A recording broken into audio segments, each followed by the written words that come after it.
Nah di sini pentingnya riwayat. Riwayat itu begini, logikanya sudah nggak ada, tapi kaifiah itu, cara itu masih kita terus. Dan itu memang, saya ulang lagi, harus tahu asbabun nuzul.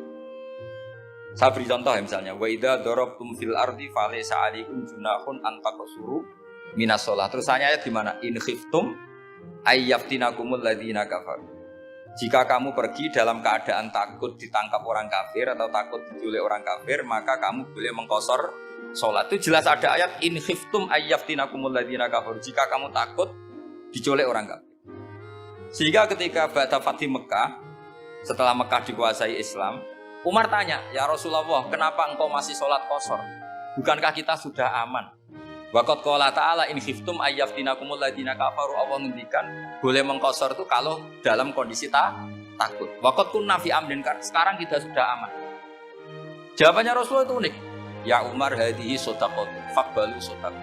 Ini sedekahnya Allah, sudah terima saja, enggak usah catatan-catatan. Sehingga era Umar ya ada lagi yang tanya Umar begitu. Kata Umar, sa'al tu dzalika Rasulullah sallallahu alaihi wasallam faqala hadhihi shadaqah wa faqbalu shadaqah. Sudah ini bonus dari Allah, terima kasih. Ini kan unik. Padahal kalau secara disiplin ilmu kan begini. Kamu boleh mengqasar sholat kalau dalam bepergian dan dalam keadaan takut. Logika hukumnya kalau tidak takut, tidak usah. Sama seperti begini. Kamu kalau pergi jauh seperti saya Pak On, itu ngosor sholat apa enggak? Ngosor kan? Alasannya kalau kosor itu, kalau pergi itu masyakot, repot. Sekarang pergi kita pakai Alphard, pakai Innova, bawa uang, disupirin, itu masyakot enggak? Enggak kan? Tetap boleh jamak enggak? Boleh. Sebenarnya kamu jamak itu karena pengetahuan hukum apa karena enak jamak? Kalau alasannya masyakot, kan sekarang sudah ada. Enggak repot. Ya sudah pakai hadis tadi, ini hadiah, terima saja. Jadi makanya agama itu riwayat. Tapi ada saja ulama yang agak balik loh. Agak balik gini, banyak juga ulama misalnya duwe gawe, ibunya sakit terus ribet jamak sholat. Kenapa? Ribet ngurmat ibu. Makanya ada saja kiai yang duwe gawe mantu itu jamak sholat, tapi jangan ibu. Tapi ada saja karena alasannya jamak itu karena apa? Repot. Ya ada saja, tapi ya jangan gitu. Cuma saya ini cerita apa ya, analisis hukum itu memang agak-agak unik. Jadi tadi kadang Nabi itu ditanya, ya Rasulullah, kita dulu boleh jamak qasar ini kan karena in khiftum ayyaftinakumul ladzina kafaru, takut diancam orang kafir. Sekarang aman, kenapa tetap jamak? Jawabannya Nabi, ini hadiah, terima kasih. Ya ada sahabat yang bantah, kenapa Nabi? Allah itu zat yang baik. Kalau sudah ngaji bonus nggak pernah ditarik lagi. Makanya Nabi kalau berdoa itu unik. Ya, siapa yang disiksa di dunia karena dosanya, fallahu akramu min ayyus sanniya uqubatahu fil akhir. Kalau ada orang salah kok di dunia sudah dikasih sanksi, Allah itu lebih mulia untuk mengulang nanti di akhirat. Akram itu Allah terlalu mulia, maksudnya orang kepikiran wis males ya selesai, tidak akan di. Kalau sampean kan enggak, masih ingin lagi. Udah. Jadi itu cara berpikir apa? Nubuah. Jadi berpikir nubuah itu beda. Ada orang pas sujud diinjek sama orang fasik. Diinjek, kemudian si yang sujud tadi, "Wallahu la yaghfiru wa laka." Demi Allah tidak akan ngampuni kamu. Itu langsung Allah memberi wahyu sama Nabi di zaman itu. Bilangin yang sudah sujud itu, dia harus minta maaf sama saya, kata Allah. Man dzalladzi yata'alla ala fulan. Dia bersumpah bahwa Allah tidak akan memaafkan orang itu, harus diralat. Nabinya iskal, kenapa ya Allah? Yang Tuhan itu saya ini punya sifat dua, bisa menyiksa dan bisa memaafkan. Kenapa dia milih sifat saya satu tidak memaafkan? Akhirnya apa? Orang yang nginjek tadi sama Allah dikasih tobat dan jadi orang soleh. Jadi itu makanya kamu nggak boleh jadi orang ekstrim nyifati Allahnya satu. Gak boleh, Allah tetap bisa yaghfiru liman yasha wa yu'adzibu. Sifatnya Allah dua ya tetap dua, gak boleh kamu pilih satu.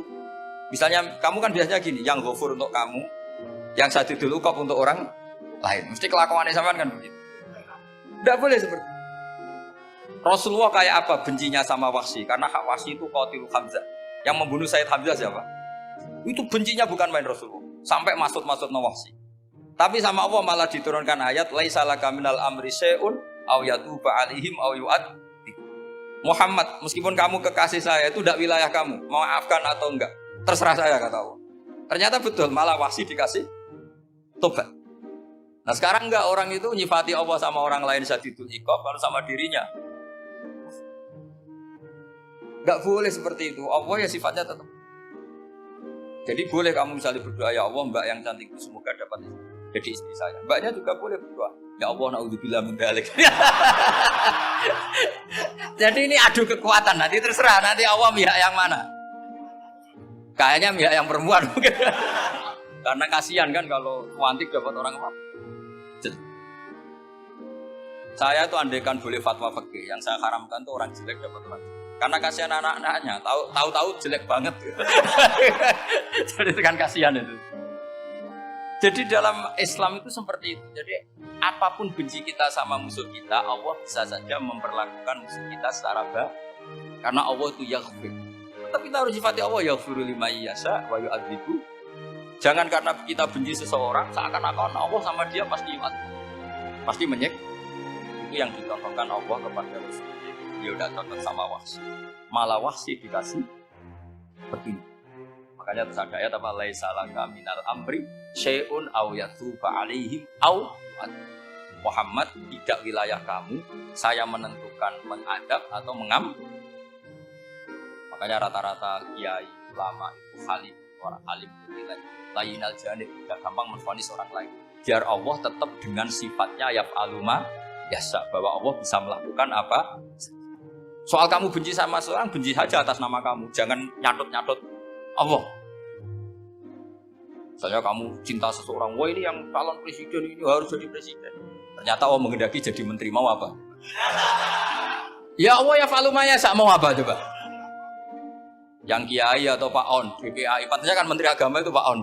Tapi kalau Pak yang takdir gitu mau apa? Ya sudah, Allah ya falu. Santai.